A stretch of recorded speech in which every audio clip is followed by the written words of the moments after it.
TV, waiting for Robin and Vicky to manage their small restaurant?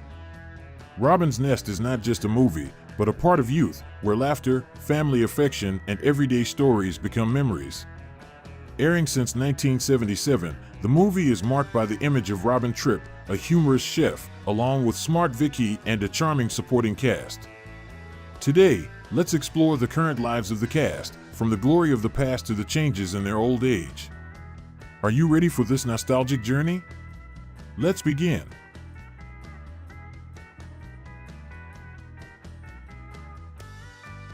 Richard O'Sullivan, born on May 7, 1944 in Chiswick, London, was the heart of Robin's Nest. At age 33, he brought Robin Tripp to life, a charming, witty chef who had us laughing with his bold ideas. Do you remember Robin fumbling in the kitchen, trying to please his customers? This role was a perfect follow-up to Man About the House, where Richard won hearts with his warm smile and natural acting. Beyond Robin's Nest, he left his mark in Dick Turpin, 1979 to 1982, riding horseback as a romantic hero. Few know that Richard was a huge jazz fan. During Robin's Nest filming, he'd bring a small record player to the set, playing Louis Armstrong tunes to unwind between scenes. Another tidbit, he once gifted a Chef Robin apron to a young fan at a meet and greet, a keepsake that fans still treasures today. After the spotlight, Richard's life took some turns. He married actress Diana Terry in 1971, but the marriage ended soon after. He has a son, Jamie, from his relationship with model Christine Smart. In later years, Richard's health declined, leading him to live quietly. In 2025, at age 81, he resides in a nursing home in England, where he enjoys sharing stories of his glory days with friends. Have you ever wondered what Robin Tripp would be like today, away from his restaurant kitchen? Share your thoughts below.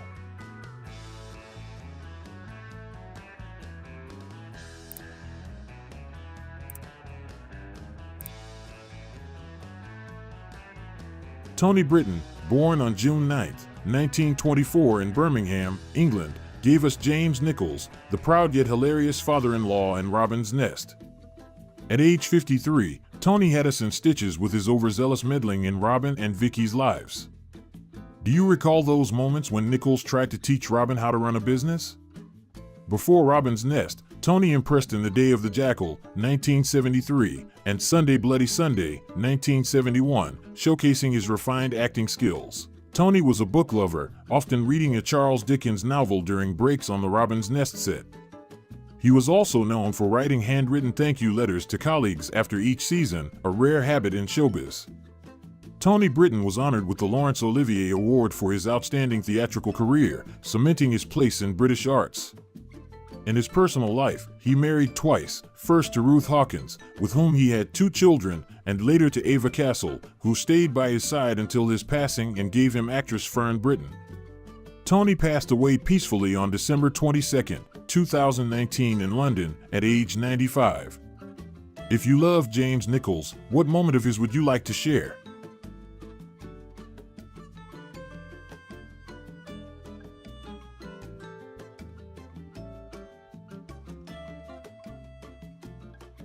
Tessa Wyatt, born on April 23, 1948 in Woking, Surrey, is the person who brought the character of Vicky Tripp to the audience, a smart, calm wife who always knows how to balance Robin's heaven and earth ideas.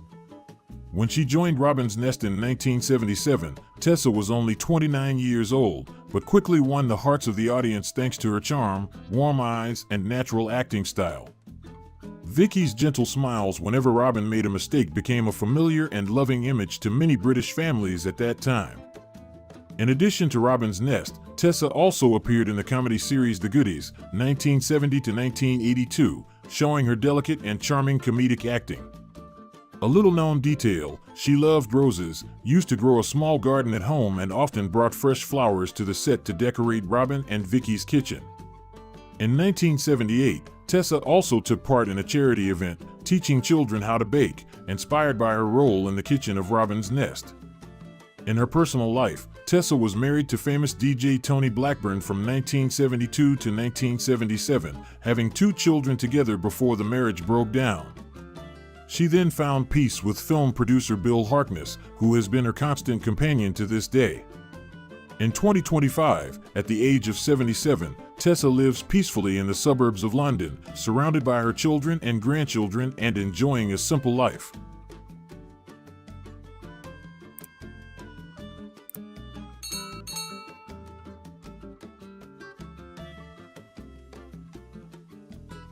Derek Seaton, born on October 1st, 1943 in Woking, Surrey, made his mark as Constable Brown, the young, enthusiastic but clumsy police officer in Robin's Nest. At 34, Derek brought a distinct charm to the character, making every appearance of Brown a hearty laugh. Remember the scene where he knocked over a tray of cookies during rush hour? Those moments still live on in the memories of fans. In addition to this sitcom, Derek also appeared in The Sweeney, 1975 to 1978, and a number of stage plays, showing considerable potential. An interesting little-known detail, he loved animals, once brought his pet dog to the set, and the dog even made a brief appearance in an episode. He was also a passionate collector of antique watches, with a small collection exhibited in London in 1978. Derek married actress Paula Wilcox in 1970, but the marriage ended early. Tragedy struck when he died suddenly of a cerebral hemorrhage on September 2, 1979 in London, aged just 35. Despite his short career, Derek's humorous and lovable Constable Brown remains a cherished figure.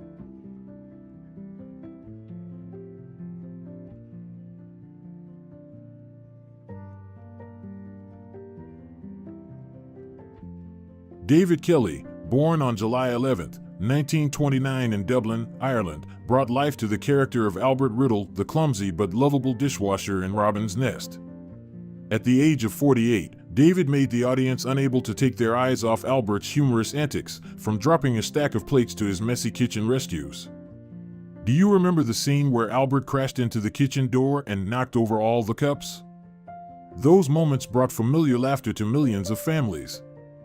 David not only stood out in Robin's Nest but also made his mark in Fawlty Towers, 1975, as a priest and especially as an old man in Waking Ned Devine, 1998, affirming his remarkable ability to transform on screen. A lovely detail, he loves poetry, often writing short poems during breaks and reading them to the crew, bringing warm laughter. During a fan meeting, David personally presented an old lady with a woolly hat, a gift she kept for the rest of her life. In 2005, he was awarded the IFTA Lifetime Achievement Award for his great contribution to the arts. David married actress Laurie Morton in 1961, had 2 children, and lived happily until his death on February 12, 2012 in Dublin, at the age of 82.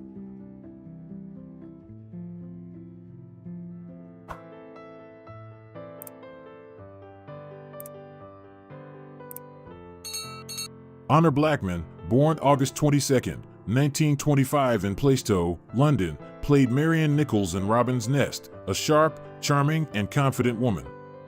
When she joined the film at the age of 52, Honor brought an attractive and haughty charm to the character of Marian, which made Robin confused many times. Do you remember Marian's cold but inviting eyes when she entered the restaurant? This role was tailored for her, the woman who created the classic Bond girl image with the role of Pussy Galore in Goldfinger, 1964.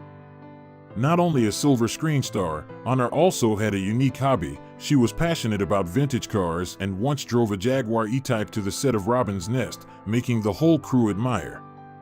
She also maintained the habit of writing a daily diary, and some interesting behind-the-scenes stories were shared in her memoir, providing a closer look at her life behind the spotlight. Honor was married twice, to Bill Sankey, 1948 to 1956, and Maurice Kaufman, 1961 to 1975, had 2 children and lived a rich life both artistically and personally. She died on April 5, 2020 in Lewes, Sussex, aged 94, leaving behind a legacy as an irreplaceable British cultural icon.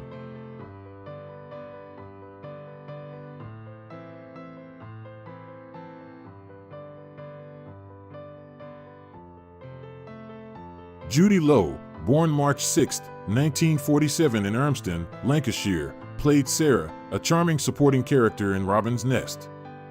Taking on the role at the age of 30, Judy brought a natural elegance and a characteristic gentleness, making Sarah a subtle highlight in the vibrant space of the restaurant. Remember the friendly eyes and gentle smile that Sarah always gave to customers? She was a breath of fresh air amidst the ridiculous situations of Robin and Vicky.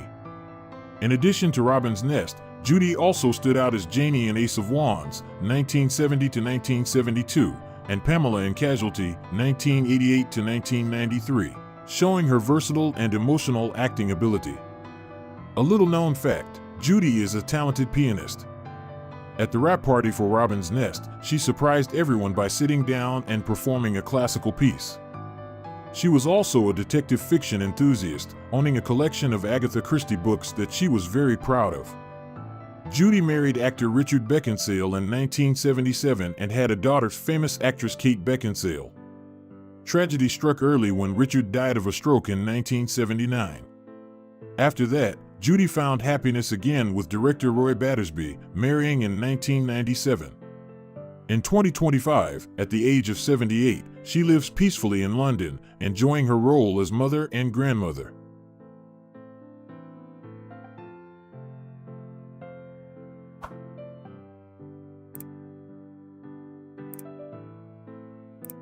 Barbara Murray, born September 27, 1929 in London, also played Marian Nichols in Robin's Nest, bringing a different depth to the character, both sharp and tender. At 50, Barbara portrayed Marian with a calm, intelligent, and sometimes mysterious air, creating memorable moments alongside the main characters. Remember Marian's sharp but subtle gaze when talking to Robin? Her presence always brought a sense of gentle authority.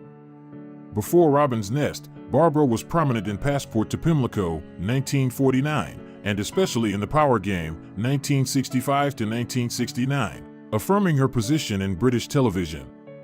Outside of film, she was also an art lover. During breaks from filming, Barbara often sketched portraits of colleagues. One of her Richard O'Sullivan paintings was once displayed in a London cafe. She was also very skilled with her hands, once knitting a Christmas scarf for Tessa Wyatt, demonstrating the close bond between her co-stars. Barbara married actor John Justin in 1952 and had 3 children. Although the marriage ended in regret, she remained strong in spirit. She died on May 20, 2014 in Alicante, Spain, at the age of 84, leaving behind an elegant, profound, and beloved artist.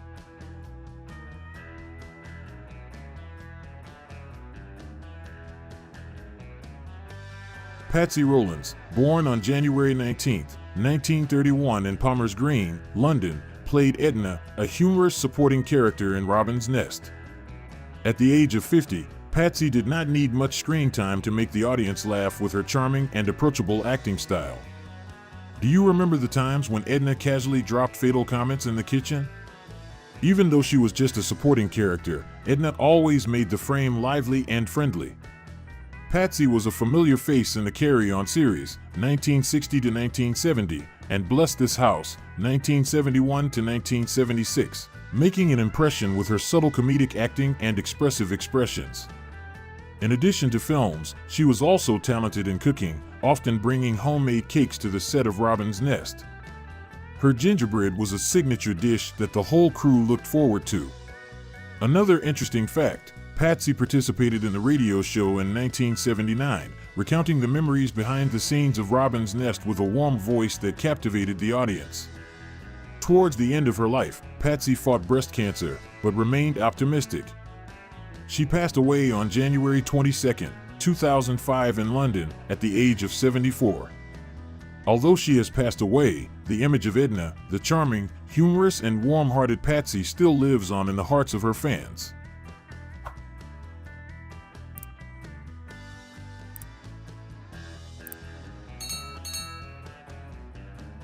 George Layton, born on March 2, 1943 in Bradford, West Yorkshire, played Vernon Potter, the mischievous and humorous supporting character in Robin's Nest. At 36, George brought a fresh energy to Vernon, always messing up Robin's plans with unpredictable pranks. Remember those times when Vernon caused chaos in the restaurant, making things noisy? Those moments added to the fun of the show. In addition to Robin's Nest, George also featured in Doctor in the House, 1969 to 1970, where he not only acted but also wrote the script, showing his versatile talents. He also appeared in It Ain't Half Hot Mom, 1974 to 1981, cementing his reputation in popular television shows. Fun fact, George was a sports lover, especially football. He once organized a friendly match between the Robin's Nest cast and another team, scoring the winning goal. He is also a short story writer, some of which have been published in pamphlets.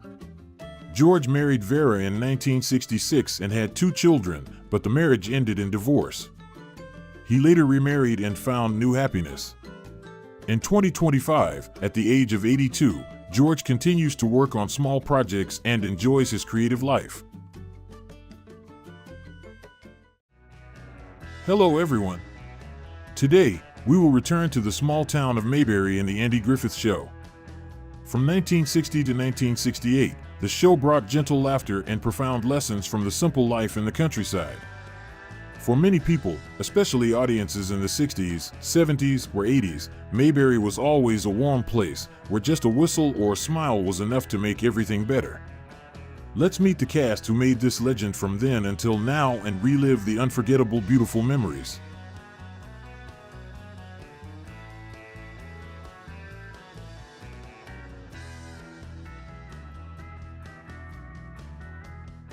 First, let's talk about Annetta Corsott, who played Helen Crump, the sweet and charming teacher who captured the heart of Sheriff Andy Taylor. In 1964, at the age of 30, Annetta entered the world of Mayberry and quickly became an indispensable part. With her warm smile and caring nature, Helen was the perfect model for Andy's ideal partner. Whether she was tutoring Opie or quietly chatting with Andy on the porch, her charm always shone through. Born in Hutchinson, Kansas, Annetta had some notable roles before she came to the Andy Griffith Show. Horror fans will remember her as Jane opposite Steve McQueen in 1958's The Blob. She later made her mark as Judge Cynthia Justin in Matlock, where she reunited with Andy Griffith, this time in an emotional courtroom. Off-screen, Annetta was a humble person, always letting her characters tell their own stories. Sadly, she passed away at the age of 62 after a long battle with cancer. Although she is gone, the image of gentle teacher Helen Crump lives on in the hearts of her fans. Do you remember Helen and Andy's first date at the prom?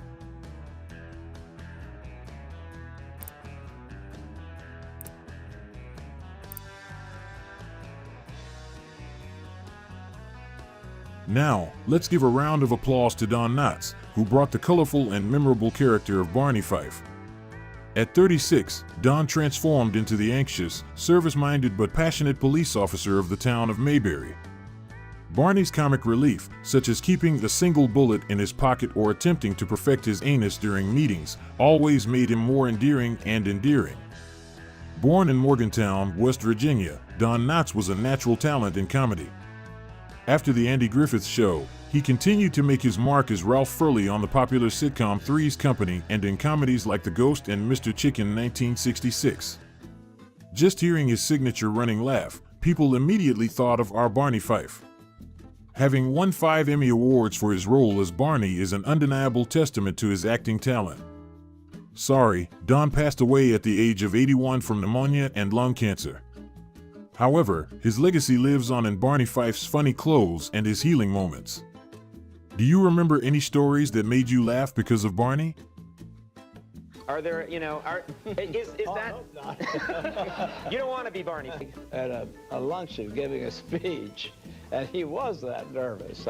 Next, let's move on to Howard McNear, who brought the character of Floyd Lawson, the talkative but lovable barber of Mayberry.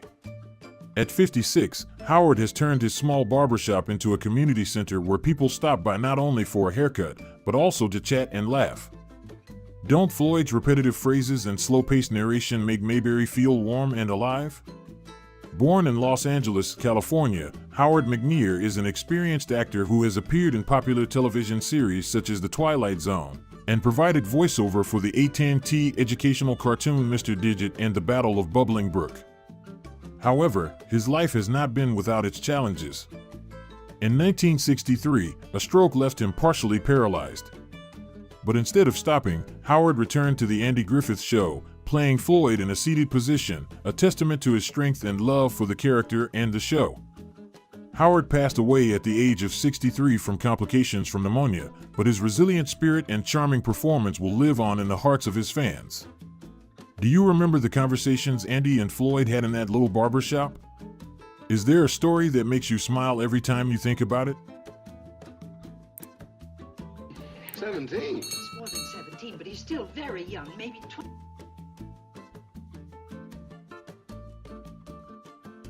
Oh, and how could we forget Frances Bavier, Mayberry's beloved Aunt Bee? At 57, Frances was the heart of the Taylor household. Her delicious pies, loving advice, and gentle care kept Andy and Opie together, creating a warm and loving home. Born in New York City, Frances had a prolific acting career before joining the Andy Griffith Show, appearing in the television series It's a Great Life from 1954 to 1956. But it was Aunt Bee who really made a lasting impression on audiences, earning her a prestigious Emmy in 1967, a well-deserved award for her heartfelt and emotional performance. Aunt Bee not only cooks well, but also worries about and takes care of her two boys. Her scenes of her eagerness or gentleness, loving scolding always warmed viewers' hearts. After the show ended, Frances stepped away from the spotlight and lived out her final years in a quiet life in Siler City, North Carolina, a veritable Mayberry in the middle of the world. She passed away just 8 days before her 87th birthday, leaving a void in the hearts of her fans. But Aunt Bee lives on like a warm embrace from the past. Do you remember any Aunt Bee dishes or moments that make you want to go back in time? Not to me, it wasn't. They're Aunt Bee Taylor and Miss Clara Edwards. Well, that was nice of him. Aunt Bee's. Meet George Lindsay, who brought life to the goofy but lovable goober pile of Mayberry. At 35, George appeared in a mechanic's suit and a warm smile, bringing the image of a simple but energetic mechanic. Who can forget the quirky goober dance or the times he imitated Cary Grant in a disastrous but strangely adorable way? Born in Jasper, Alabama, George Lindsay not only found success on the Andy Griffith Show but also continued to make his mark in popular comedy shows such as Hee Haw, Gunsmoke, and many other TV series. Despite his goofy goober on screen, George was intelligent, thoughtful, and especially compassionate in real life. What few people know is that George was an enthusiastic supporter of the Special Olympics. Throughout the 1980s, he regularly hosted fundraising events and inspired athletes with disabilities, a gesture that showed his kindness as brightly as his on-screen humor. George Lindsay died at the age of 83 from heart failure, but Goober Pyle's laughter and innocence still resonate in every scene. Do you remember Goober's silly antics at Wally's garage? What scene always makes you laugh every time you watch it? This is T. Graham. You're on the radio, live on the radio. What you doing? And now, let's meet Mayberry's unsung hero Andy Griffith, who played Sheriff Andy Taylor at the age of 34. With his soft Southern accent and intellectual calm, Andy became the soul of this small town. As a model father, loyal friend, and wise leader, Andy Taylor was a model of kindness and wisdom. Born in Mount Airy, North Carolina, the place where Mayberry was born, Andy Griffith was already famous before coming to this series. His role in A Face in the Crowd in 1957 showed that he could transform from complex to relatable characters. After the Andy Griffith Show, he continued to conquer audiences as talented lawyer Ben Matlock in the Matlock series in the 80s and 90s. Few people know that Andy is also a talented gospel singer. His 1996 album I Love to Tell the Story was not only a commercial success but also touched the hearts of listeners with his faith and love of life.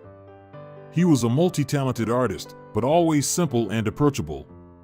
Andy Griffith passed away at the age of 86, leaving a big void in the hearts of his fans. However, his image as Andy Taylor lives on as a gentle reminder of a time when kindness and decency were the most valuable things. Is there a lesson from Andy Taylor that you always remember in life? I'm Andy Griffith. A few weeks ago, I got together with some of my old... So important to keep the characters honest. Next, let's welcome Ron Howard, the beloved Opie Taylor of Mayberry. At just 6 years old, Ron touched millions of viewers with the image of an innocent, curious son who always wanted to learn from his wonderful father. Don't the moments when Opie asked silly questions or learned the first lessons from Andy always make us smile with emotion? Born in Duncan, Oklahoma, Ron Howard was not just the image of little Opie.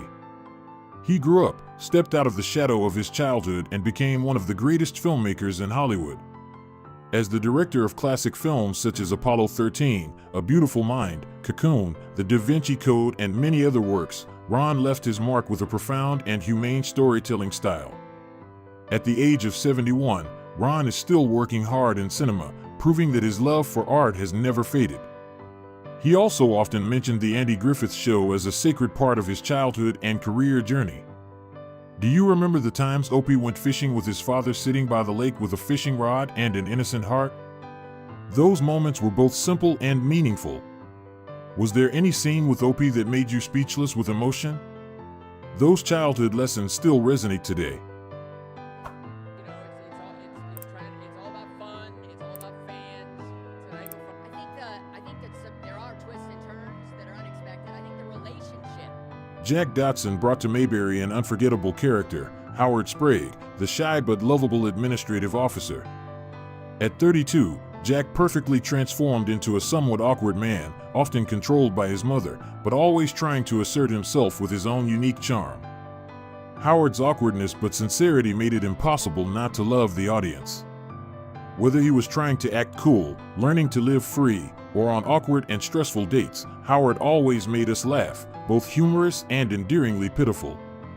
Born in Pittsburgh, Pennsylvania, Jack Dotson is a talented actor, having studied at the American Theater Wing and having a solid background in theater. After the Andy Griffith Show, he continued the role of Howard in the sequel Mayberry RFD, and also appeared in other popular shows such as All in the Family and Barney Miller. Sadly, Jack Dotson passed away at the age of 63 due to heart failure, leaving behind a precious legacy in the hearts of his fans. Although he has passed away, the image of Howard Sprague lives on with his shy smile and cute shy look. Do you still remember the times when Howard fumbled in love, tried to impress but ended up failing in a very cute way? Which scene of Howard makes you laugh out loud every time you watch it? As a matter of fact, he has the only sheriff's office in the whole state with a non-living. Congratulations, Howard. Was I all right? Hal Smith brought to Mayberry a very special character, Otis Campbell, the lovable, yet no less lovable drunk. At 44, Hal perfectly transformed into Otis, who often invited himself to jail when he drank too much, but with the warmth and sincerity in every action. Otis was not only a funny character but also a sympathetic one for viewers. Born in Petoskey, Michigan, Hal Smith not only stood out as Otis on the Andy Griffith Show, but he also had an impressive voice acting career, especially as Winnie the Pooh in Disney animated films. This further enriched his artistic legacy, as Hal brought Pooh a characteristic innocence and warmth that made generations of audiences love him.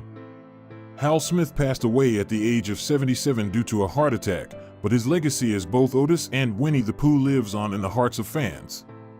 The image of Otis the harmless drunk but always having silly and cute moments still makes us smile every time we remember it. Which Otis scene still makes you laugh? Is it when he is locked in jail and frees himself by tapping a cop on the shoulder? I don't have the key, Otis. I found it. And another show called Fandango from here. Yeah, that's on just... Citizens of Variety!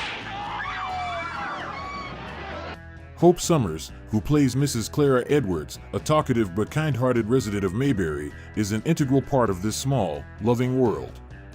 At 58, Hope brings a special charm to Clara, the nosy neighbor who often butts in other people's business, but always with good intentions and a kind heart. Clara is the embodiment of the type of character we've all come across, who is always present at every town event, giving input, sometimes a little annoying, but making the community come alive.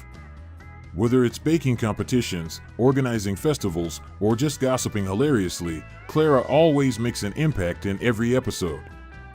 Born in Mattoon, Illinois, Hope Summers is not only famous for her role on The Andy Griffith Show, but is also remembered by many as the familiar voice of Mrs. Butterworth in the famous syrup commercials, a warm memory of old family mornings.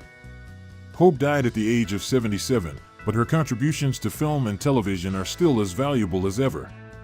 Clara Edwards' piercing eyes, signature frown, and over-the-top enthusiasm are still vividly etched in the memories of fans.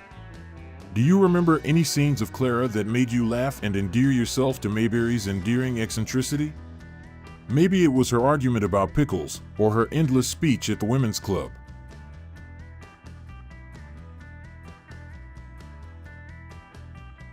He's more than 17, but he's still very young, maybe 25 or so. As we wrap things up, stay a little longer in Mayberry.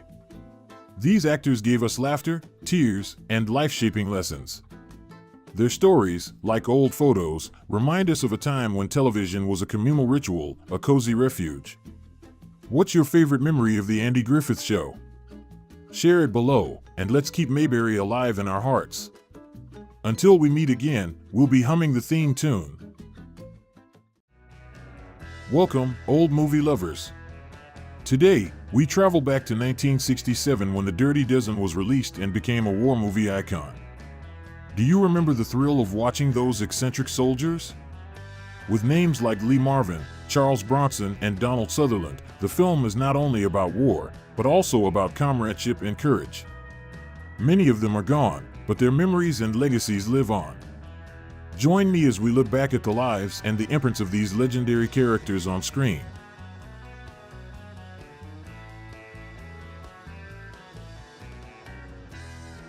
Mentioning Lee Marvin is mentioning an irreplaceable icon of Hollywood in the 60s. At the age of 43, he played Major John Reisman in The Dirty Dozen, bringing a strong, sharp, and profound image. Marvin's cold but human eyes made the audience unable to take their eyes off. This role seemed to be tailored for him, a former Marine who fought in World War II, bringing authenticity in every gesture and look. After The Dirty Dozen, Marvin continued to affirm his name with Cat Ballou 1965, the film that helped him win the prestigious Oscar, and The Man Who Shot Liberty Valance 1962, a masterpiece loved by many generations. Throughout the 60s and 70s, the name Lee Marvin was always a meeting place for movie lovers. However, behind the spotlight, his personal life was not without its ups and downs.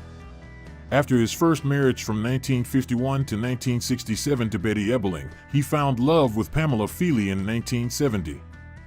But Marvin's health gradually declined due to alcoholism and heart problems. He died of a heart attack in 1987 at the age of 63. Do you remember the first time you saw his movies? Share those memories with me. Follow an animal life. Did you ever spend any time in? I had a couple of those over at our house the other day. Down in Arizona, really? Yeah. Because of that thing about taking the sheep, or they just do it for what's so-called Ward, and then Sarah went out and got these. And there was another. Next, we have Donald Sutherland, the Canadian with the mischievous smile and mischievous eyes. At the age of 32, he played Vernon Pinkley in The Dirty Dozen, bringing rare laughter amidst the tension of war. Do you remember the scene where Pinkley pretended to be a general? A memorable humorous moment that made the whole team laugh, and so did the audience. This role was like Sutherland's graceful greeting to Hollywood, opening a brilliant journey that lasted more than half a century. From MA*S*H*1970, where he played the cunning and intelligent Dr. Hawkeye Pierce, to the cold image of President Snow in The Hunger Games 2012-2015, Sutherland always knew how to make his characters unforgettable. Throughout the 1970s and 1980s, he appeared regularly on both the silver and small screens, becoming a familiar face to audiences around the world.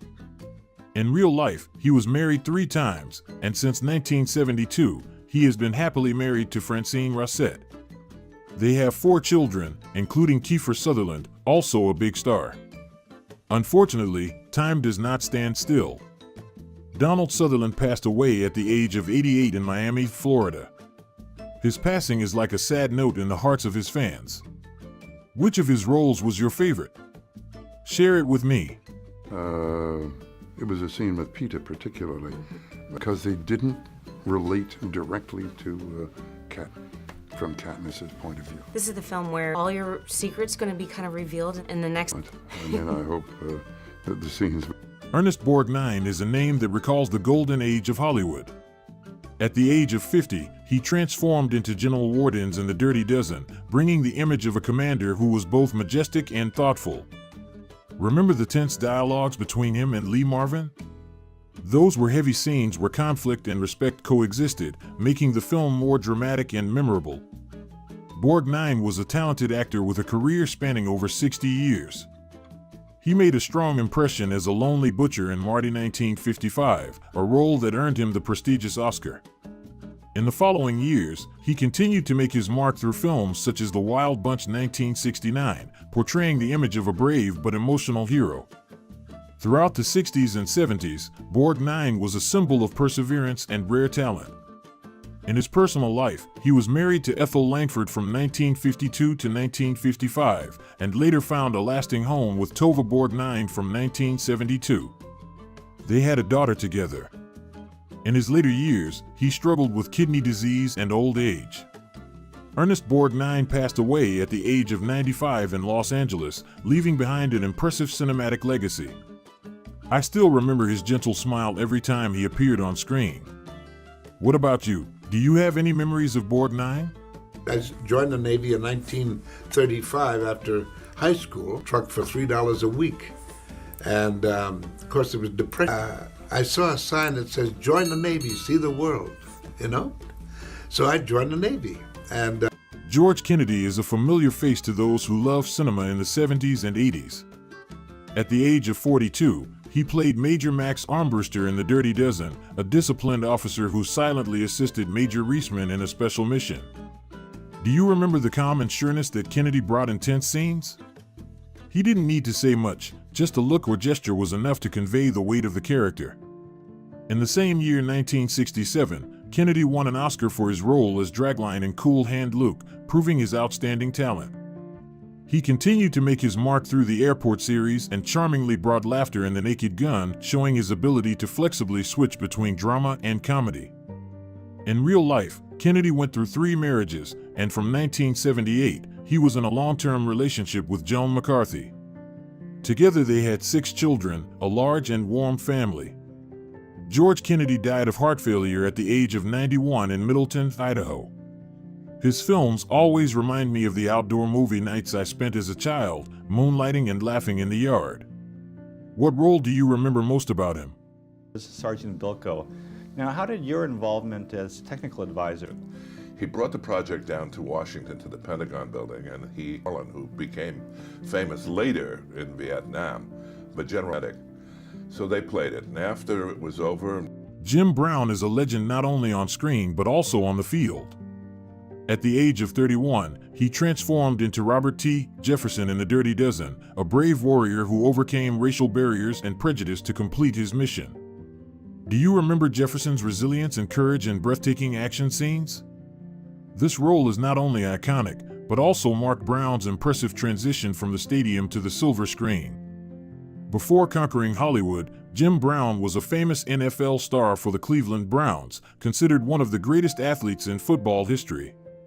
After The Dirty Dozen, he continued to assert himself with films such as 100 Rifles 1969 and Slaughter 1972, becoming one of the pioneers of African-American action films. Beyond his artistic pursuits, Brown also gave back to the community through his organization, American, which helps youth overcome violence and reintegrate into society. He was married to Sue Brown from 1959 to 1972 and had 3 children. Since 1997, he has lived happily with Monique Brown. Jim Brown passed away at the age of 87 in Los Angeles, leaving behind a legacy that is both powerful and humane. What films about him have you remembered most? Hall of Famer Jim Brown, the running back who retired at the age of 87. A spokeswoman for Brown's family said he passed Monique by his side. One of the greatest players in football, the league's record books in a short career. He appeared in more than 30 films. Telly Savalas, the man with the deep voice and the unforgettable cool demeanor. At the age of 45, he played Archer J. Maggot in The Dirty Dozen, a mentally disturbed but impressive criminal. Although this character made viewers shudder, Savalas' sharp eyes and powerful performance still left a deep impression. Do you remember his cold but attractive gaze in the tense confrontation scenes? After that role, Savalas rose to television stardom with the role of Detective Kojak in the series Kojak 1973-1978. The image of a bald man sucking a lollipop, calm but intelligent, became a pop culture icon. He also made his mark as the villain Ernst Stavro Blofeld in On Her Majesty's Secret Service 1969, one of James Bond's most formidable enemies. In his personal life, Savalas was married 3 times and since 1984 has been with Julie Hovland, with whom he has raised a family of 6 children.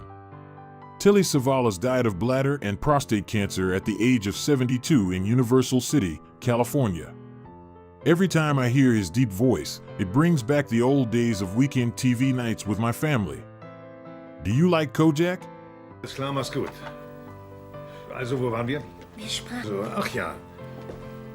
Die neuen Hotels der Michigan-Gruppe, der dieses Ding erfunden hat, gehört erschossen. Hallo? Ach, dieser Unglücksrabe, der in seiner Hochzeitsnacht verunglückt. Charles Bronson is an irreplaceable icon of classic action movies. At the age of 46, he played Joseph T. Ladislaw in The Dirty Dozen, a seasoned criminal who spoke little but acted decisively. Do you remember Bronson's breathtaking action scenes? Even without much dialogue, with just a cold gaze and a firm step, he fully expressed the danger and bravery of the character. After that, Bronson rose to legend with Death Wish 1974, where he transformed into a man driven to the end, becoming a symbol of personal justice. Before that, he also made a strong impression with The Magnificent Seven 1960, affirming his position in the ranks of Hollywood's steel faces. His personal life was also marked by many things. He was married 3 times, including to actress Jill Ireland from 1968 until her death in 1990.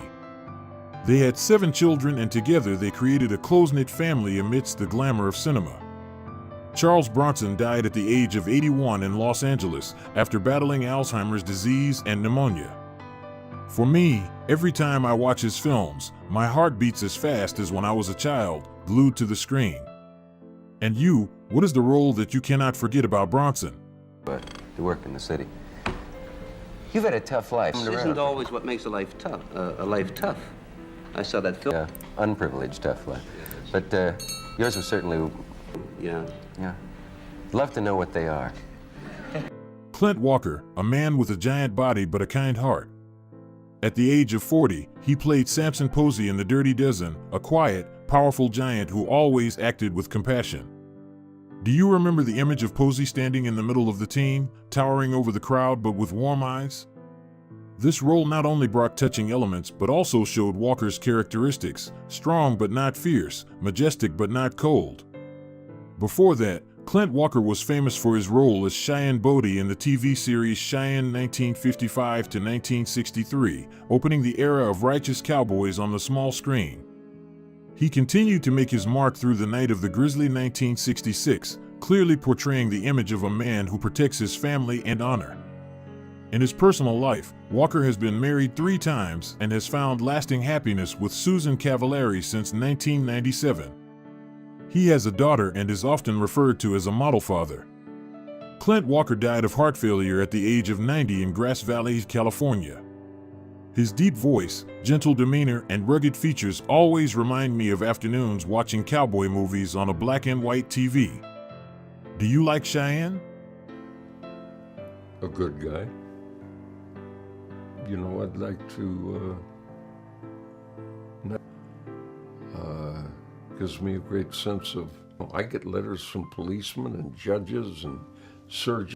Trini Lopez is a star with a radiant smile and charismatic style. At the age of 30, he played Pedro Jimenez in The Dirty Dozen, a character who, although he appeared for a short time, left a deep impression. Do you remember the tragic ending of Jimenez, the young soldier who fell while his mission was still unfinished? The short role reflected the bravery and the price of war, making the audience love Trini Lopez even more. However, his greatest aura came from music. With hits like If I Had a Hammer and Lemon Tree, Trini Lopez became a musical icon of the 60s, bringing a cheerful Latin flavor to American pop music. His energetic voice and ever-present smile on stage made him loved by audiences everywhere. Although he never married and had no children, Lopez lived fully for art. Music was his lifelong companion. Trini Lopez passed away at the age of 83 in Palm Springs, California due to complications from COVID-19, leaving a huge void in the hearts of her fans. Every time the melody of If I Had a Hammer plays, I feel like I'm back in the golden age of music. What about you? What's your favorite Trini Lopez song? Union Title in Dallas, Texas on April. Would you like to say a few words, Trini? Yes, I definitely. Marilyn Agus is a very, very dear friend of mine that I've known doing a great job selling my second home here in Dallas. John Cassavetes was a true artist, always with a rebellious spirit and a passion for creativity. At the age of 37, he played Victor Franco in The Dirty Dozen, a stubborn criminal who constantly challenged the authority of his superiors. Remember the tense exchanges between Franco and Major Reisman? Cassavetes brought a fierce personality to the character, making viewers both angry and attracted by the complexity and authenticity. However, Cassavetes' true aura was behind the lens. He was one of Hollywood's first independent directors, pioneering a realistic and emotional film style.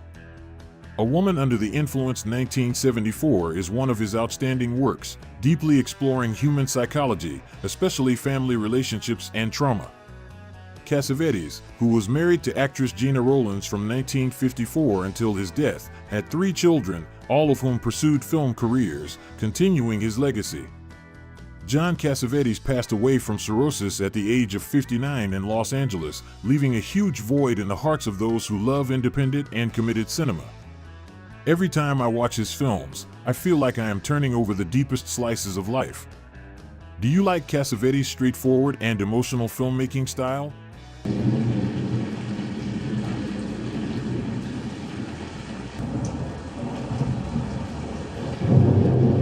Who the hell is that?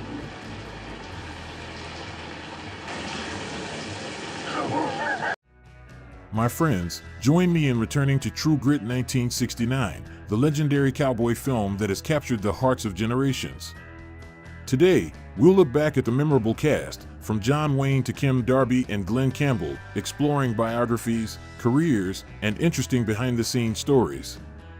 A short journey to pay tribute to the faces that made up the indomitable spirit of the Hollywood West.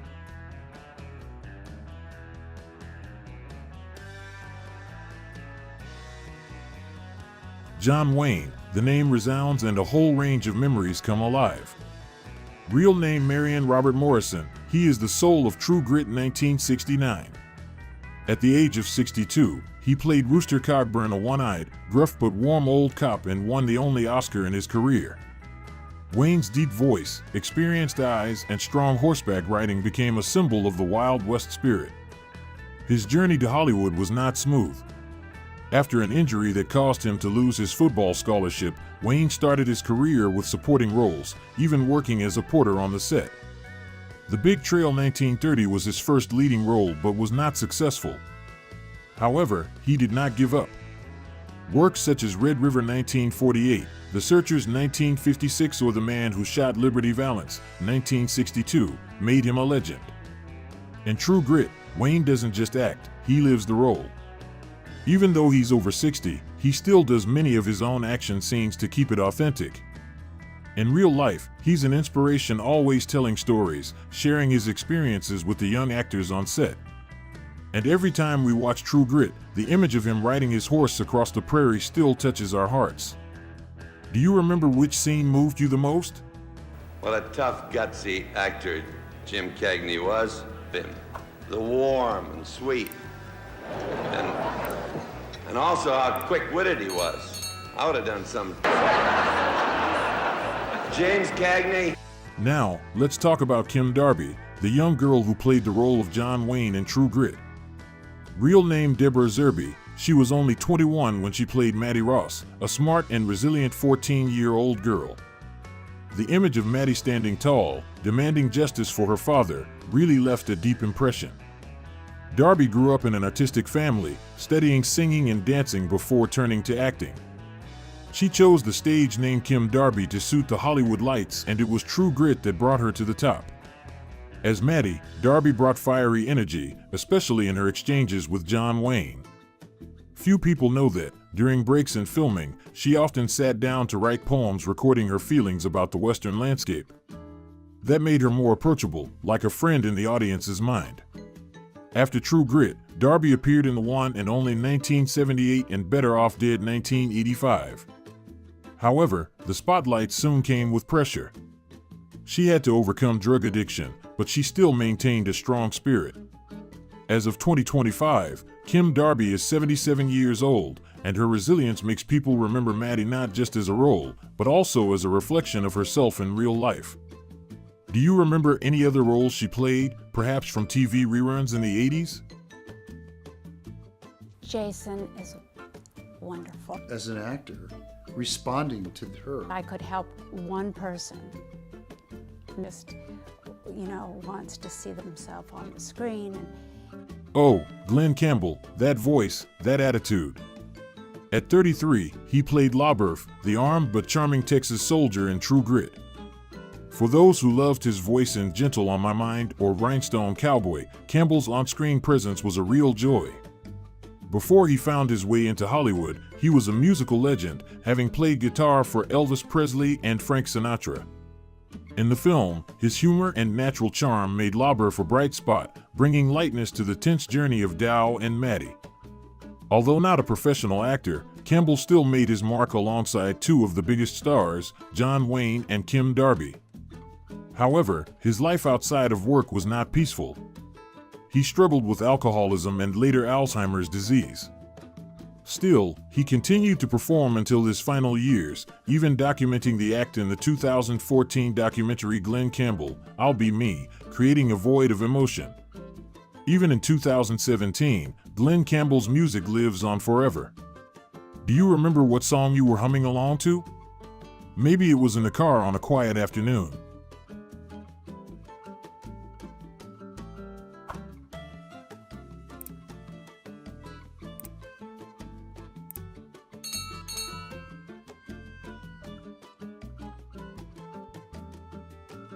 Robert Duvall was 38 when he played Ned Pepper, the leader of a gang of robbers in True Grit.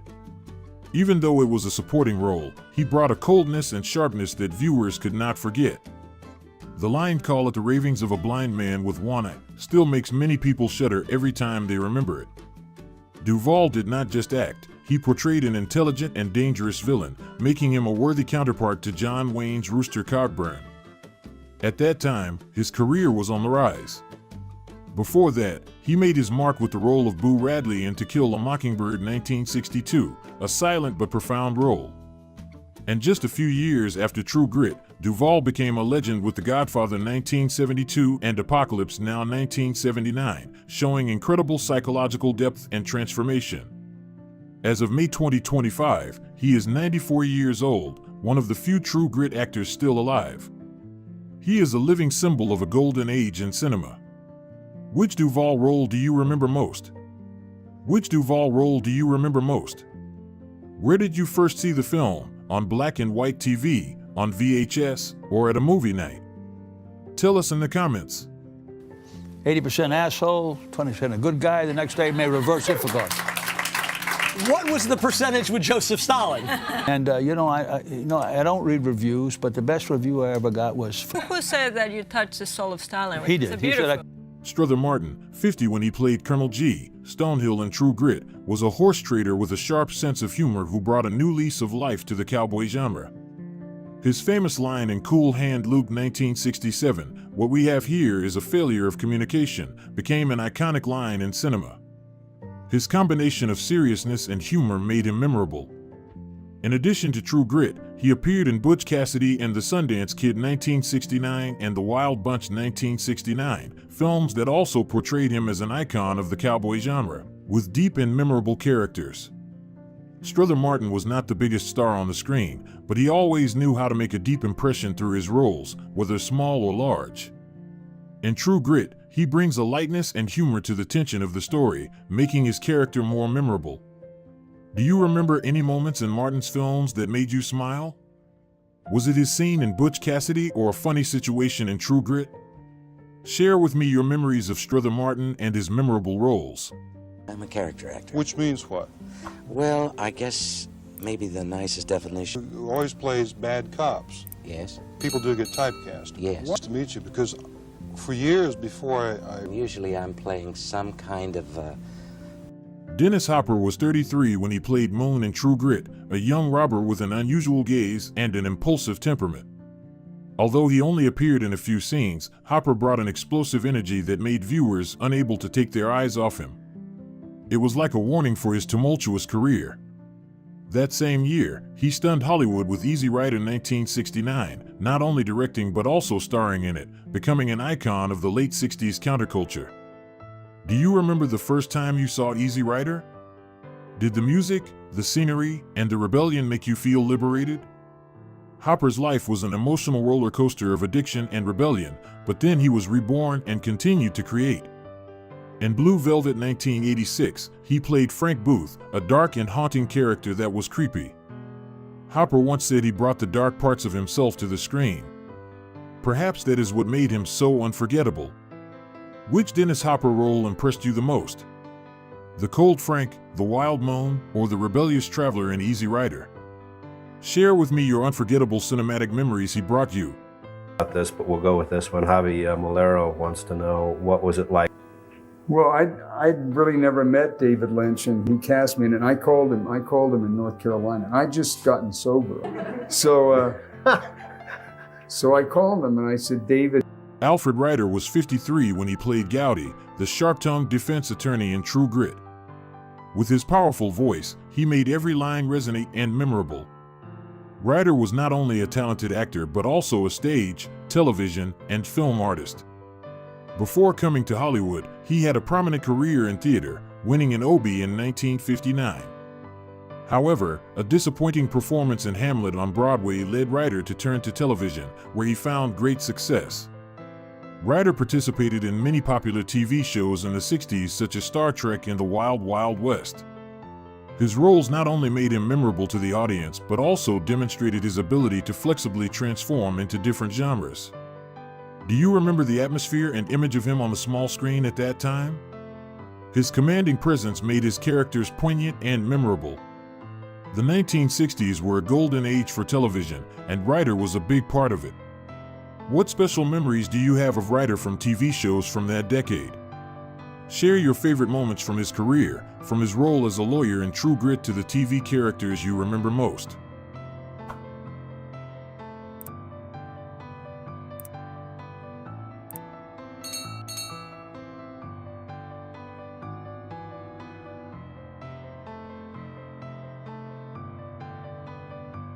Jeff Corey, 55 when he played the desperate mobster Tom Chaney in True Grit, was a star with a challenging and resilient life. In the 1950s, Corey was blacklisted in Hollywood for his involvement with the communist movement, which forced him to leave the silver screen. However, instead of giving up his career, he turned to acting as a coach, training many famous stars, including Bruce Lee.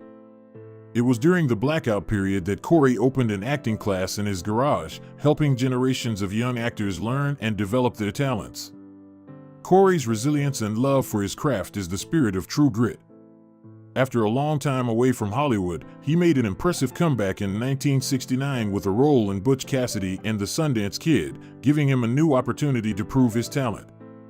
Corey has overcome extreme challenges to return with memorable roles, proving that no matter how difficult life gets, passion and perseverance are always the keys to success. Do you remember any of Jeff Corey's roles in your favorite movies? Or maybe you've heard about him through stories about his career and his life of determination.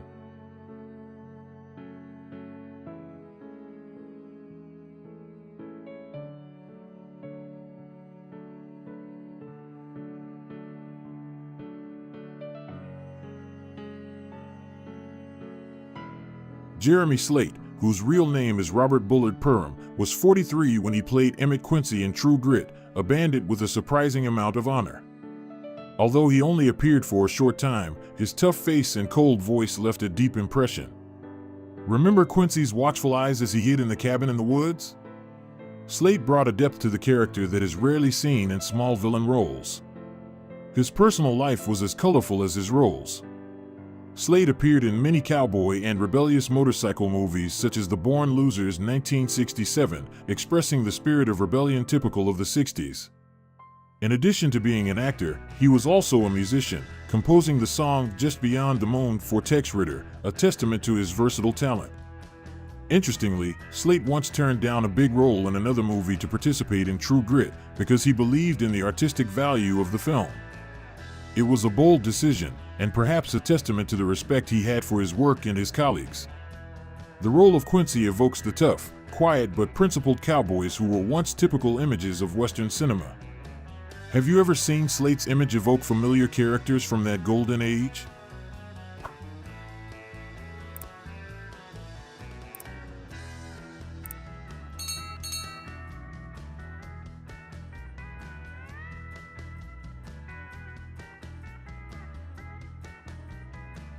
Closing this journey feels like flipping through a family album, doesn't it? These actors have provided moments that have shaped our love of cinema. From the roar of John Wayne to the fire of Kim Darby, their roles are treasures we treasure. Which True Grit star's story resonates with you the most? Perhaps it's a memory of watching the film with a loved one, or a role that still makes you tear up. Share your thoughts, we'd love to hear. A shout out to these Hollywood legends, forever wandering in our hearts.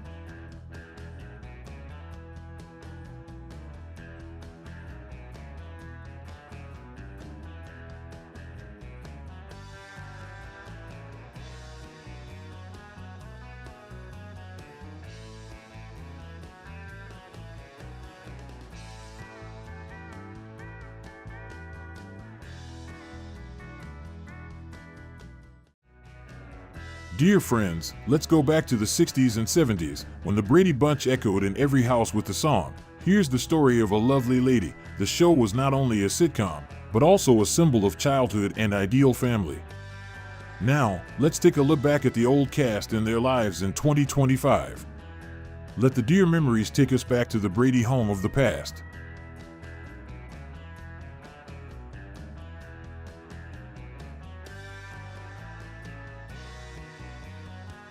Carol Brady, the model mother with the warm smile, is the heart of the Brady family.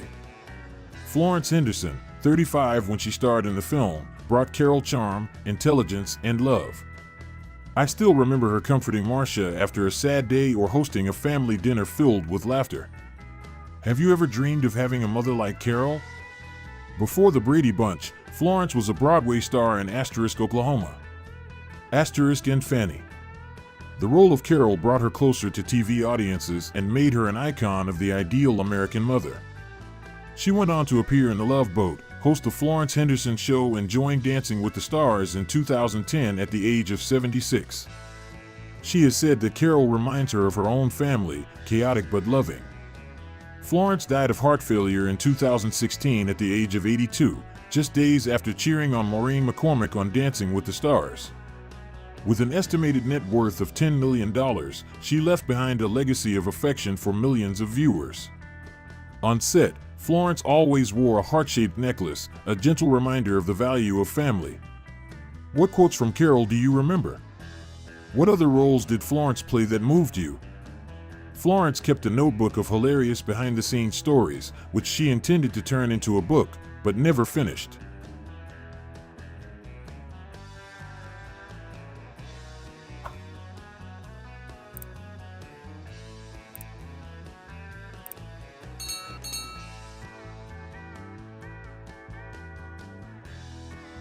Mike Brady, the exemplary father with curly hair and calm eyes, was the father figure of a generation.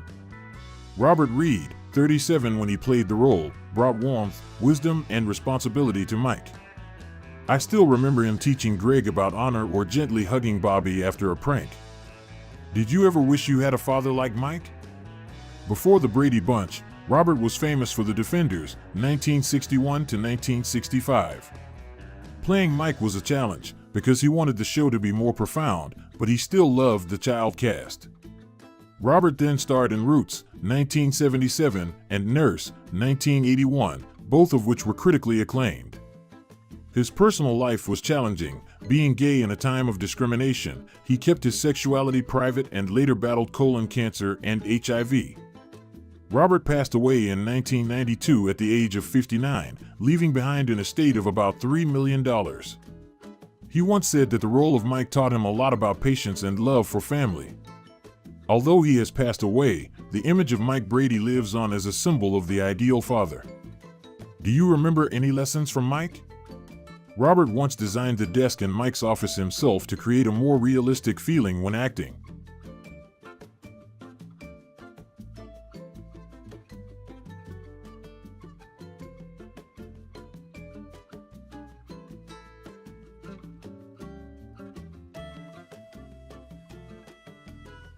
Alice Nelson, the witty and warm housekeeper, was an indispensable spirit in the Brady family. And B. Davis, 43 years old when she took on the role, turned Alice into a familiar friend in every childhood kitchen. I still remember the scene where she made cookies with Cindy or teased Sam, the clumsy butcher with a passionate heart.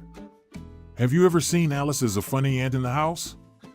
Before the Brady Bunch, and was already a bright face with 2 Emmy Awards from The Bob Cummings Show, 1955 to 1959. But it was the role of Alice that brought her closest to the audience's hearts. After the series, she continued to appear in reunion episodes and devoted most of her life to her faith and volunteer work. Unmarried, and chose to live an independent, simple, and meaningful life. And passed away in 2014 at the age of 88 after an unexpected fall at a friend's house. She left behind an estimated $2 million fortune. And once said that Alice was the role closest to who she was, always looking to spread laughter and love. The image of Alice lives on, like the sweet smell of cookies wafting through memories. Do you remember what Alice ate? And once brought an old apron from her home to the set, saying it helped me smell like the Bradys.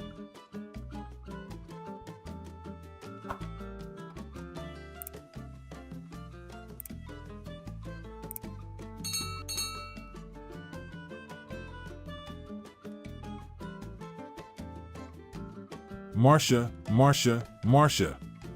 The eldest sister with blonde hair and a radiant smile was the idol of many girls. Maureen McCormick, who was 13 when she acted, brought Marcia confidence and grace. I remember her worrying about her broken nose or shining on the cheerleading squad. Have you ever wanted to be like Marcia? Back then, Maureen appeared in Barbie commercials. Marcia was a turning point, but also a great deal of pressure.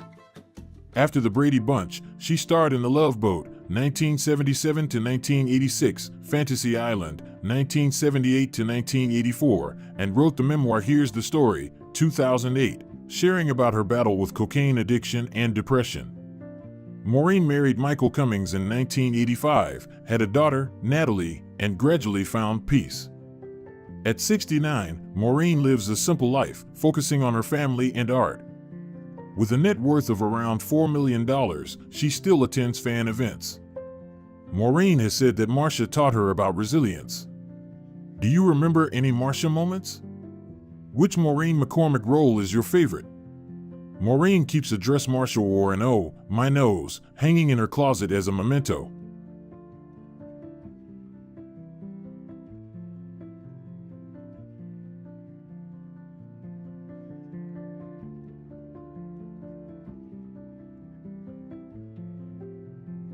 Greg Brady, the eldest brother with his wavy hair, guitar, and charming smile, was the cool icon of the 70s.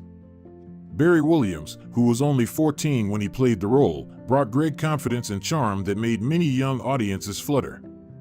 I still remember the scene where he tried to impress his girlfriend or suffered from teenage love affairs. Have you ever seen yourself in Greg? Before that, Barry had appeared in Mission Impossible, but it was the role of Greg that really brought his name to the public. After the Brady Bunch, Barry continued with the stage such as Grease, The Sound of Music, and released the memoir Growing Up Brady, 1992, revealing many interesting behind-the-scenes stories. He also participated in the Brady Bunch Hour, 1976 to 1977, and many TV shows. Now at the age of 71, Barry still keeps his passion for the profession. From Dancing with the Stars, 2023, to small projects, he has always been close to his fans. He has been married to Tina Mahina since 2017 and has a net worth of about $5 million. Barry once said, "Greg is the greatest gift of my life." Do you remember any of Greg's songs? Barry taught himself to play guitar to act authentically, even though he wasn't required to.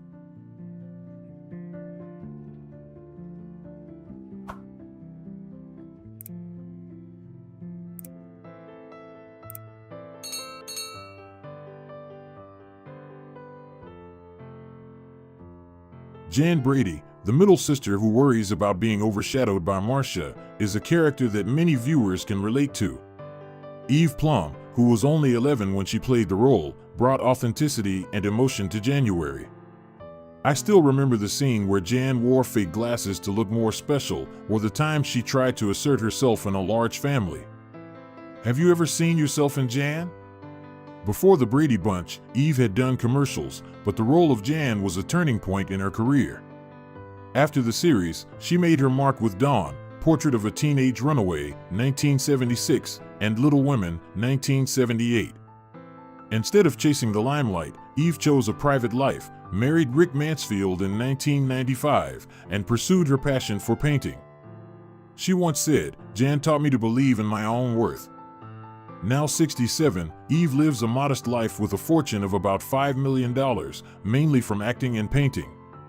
She still appears at Brady reunions, always with a bright smile like before.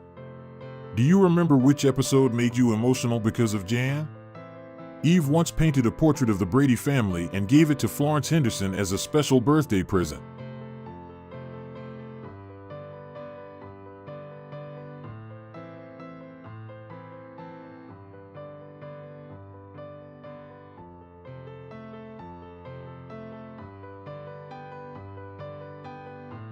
Peter Brady, the middle son with his clumsy and sincere moments, is a memorable part of the Brady family. Christopher Knight, who was only 11 when he played the role, brought Peter innocence, humor, and a very human quality. I still remember Peter trying to make a deep voice to impress, or fumbling to practice his speech in front of the class. Have you ever seen yourself in that cute awkwardness? Back then, Christopher was a promising face on television. After the Brady Bunch, he continued to appear in the Brady Bunch Hour, 1976 to 1977, and later surprised everyone when he returned in the reality show My Fair Brady, 2005 to 2008, which documented his personal life in a very honest way. Outside of film, he turned to interior design and became successful in the business field. After 3 marriages, Christopher has been happily married to Cara Kokins since 2016. At 68, he has a net worth of around $10 million, largely thanks to his career outside the spotlight. Christopher once shared, "Peter taught me to laugh at my own mistakes." Do you remember Peter's cutest moments? Christopher still keeps the baseball cap Peter used to wear as a sweet memory of his childhood.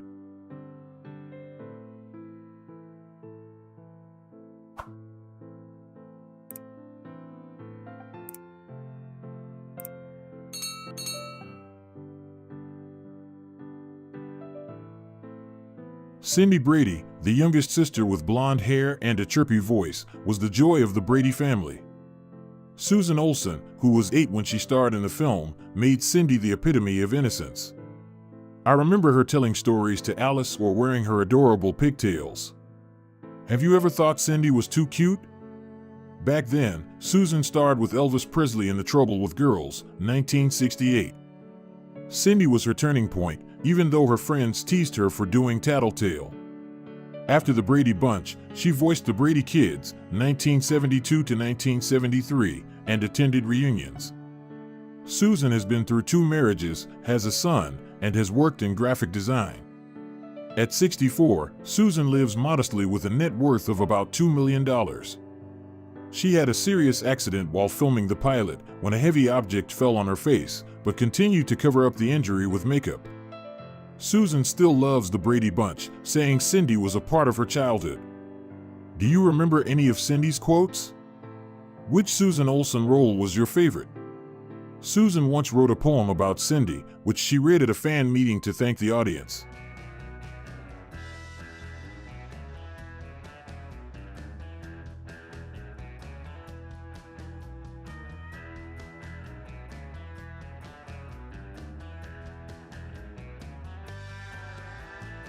Bobby Brady, the mischievous youngest brother with a rich imagination, always brought laughter to the Brady family. Mike Lookinland, who was only 9 years old when he played the role, brought Bobby to life with his lovable wit and mischief. I still remember Bobby dreaming of being an astronaut, or the childish games he played with Cindy. Have you ever laughed at Bobby's mischievousness? Mike was a prominent child actor, lending his voice to the Brady Kids, 1972 to 1973, and appearing in The Towering Inferno, 1974. After the spotlight, Mike experienced many challenges, including a period of alcoholism and a 1997 arrest for drunken driving. But he overcame it, successfully recovered, and built a new life. Married to Kelly since 1987, Mike has 2 sons and chose a simple path, becoming a concrete worker and living peacefully in Utah. Now 65, Mike is worth about $2 million. Bobby is the mischievous side of me, a reminder of my childhood filled with laughter, he once said. Do you remember any of Bobby's funny pranks?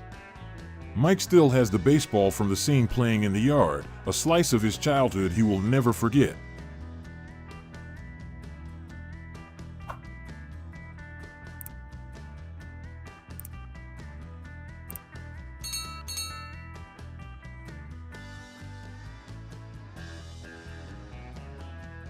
Dear friends, this journey with the stars of the Brady Bunch takes us back to the carefree days when TV was our companion.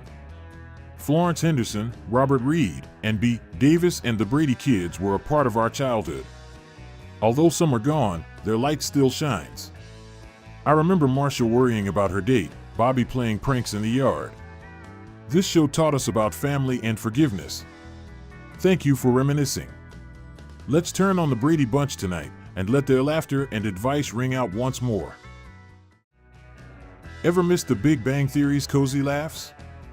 Let's reunite with Sheldon, Leonard, Penny, and the gang over a decade since they first lit up our screens.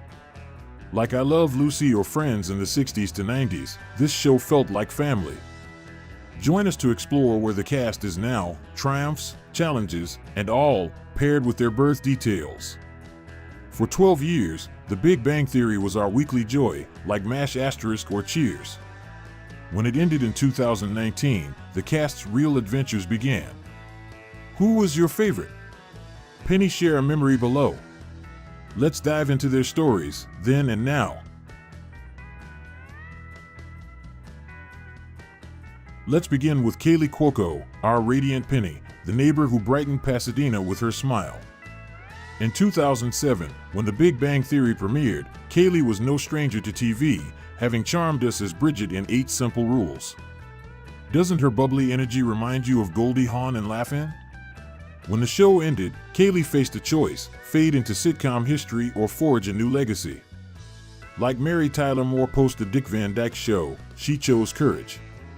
Kaylee launched Norman Productions and dove into bold projects. Her role as Cassie Bowden in The Flight Attendant, 2020, was a departure from Penny, a complex, troubled character reminiscent of L.A. Law's dramatic leads. Her Emmy and Golden Globe nominations proved her depth. Did you see Kaylee in this role? How did it compare to Penny for you? Share below.